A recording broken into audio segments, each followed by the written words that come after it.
কয়েকদিন আগেও যে হাওর ছিল পানিশূন্য, গত কদিনে তা টইটুম্বর।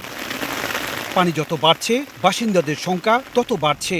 বন্যা আতঙ্কে নির্ঘুম রাতও কাটছে অনেকের। গত কদিনের থেমে থেমে বৃষ্টি আর ভারত থেকে নেমে আসা উজানের ঢল অব্যাহত থাকায় বাড়ছে দেশের উত্তর পূর্বাঞ্চলের নদ নদীর পানি।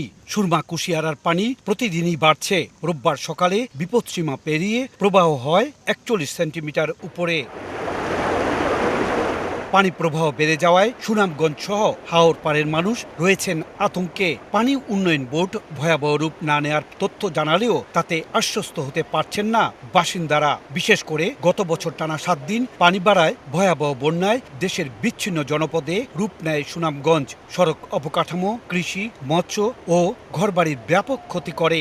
দীর্ঘ 1 মাসের বেশি সময় পর পানি নামতে থাকে। সেই আতঙ্ক এখনো তাড়িয়ে বেড়ায় এলাকাবাসীকে। নদীর পানি মনে হইতেছে যে গত বছরের মতো বন্যা হয়ে যায়, ওই নিয়ে যেমন আমরা একটু আতঙ্কের মাঝে আছি আর কি। গত বছর মেঘালয় চেরাপুঞ্জিতে যে এভাবে বৃষ্টি হয়েছিল, যদি এইভাবে হয়ে থাকে তাহলে এবছরও সম্ভাবনা আছে। বন্যা একটু বাড়লে তো আমরা খুব অসুবিধাতেই, বন্যা লুয়ে যাবে সব বাসায়। এদিকে মুষলধারে বৃষ্টির সঙ্গে উজানের ঢল বাড়লেও আপাতত প্লাবনের আশঙ্কা করছে না পানি উন্নয়ন বোর্ড। এখন যদি নদীর পানি বাড়েও সেক্ষেত্রে খুব একটা বন্য পরিস্থিতি সৃষ্টি হবে না। অতিমাত্রায় বৃষ্টি হয়, ভারী বৃষ্টিপাত হয়, সেক্ষেত্রে কিন্তু একটা বন্যা আশঙ্কা থেকে যাবে।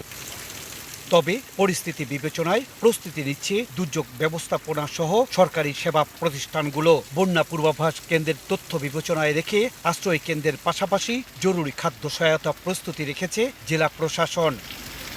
আবহাওয়া বিভাগের তথ্য বলছে 7 জুন থেকে 19 জুন সকাল 9টা পর্যন্ত 13 দিনে সুনামগঞ্জে 2140 মিলিমিটার বৃষ্টিপাত হয়েছে। থেমে থেমে বৃষ্টিপাতের সঙ্গে উজান থেকে পানি নামার ফলে এই অঞ্চলের নদ নদীর পানি বাড়ছে। এতে করে হাওর পাড়ের মানুষের মধ্যে আতঙ্ক দেখা দিয়েছে। তবে পানি উন্নয়ন বোর্ড বলছে আপাতত বন্যার কোনো আশঙ্কা নেই। সুনামগঞ্জের 16 ঘরের সুরমা নদীর পাড় থেকে ইকরামুল কবির, সময় সংবাদ।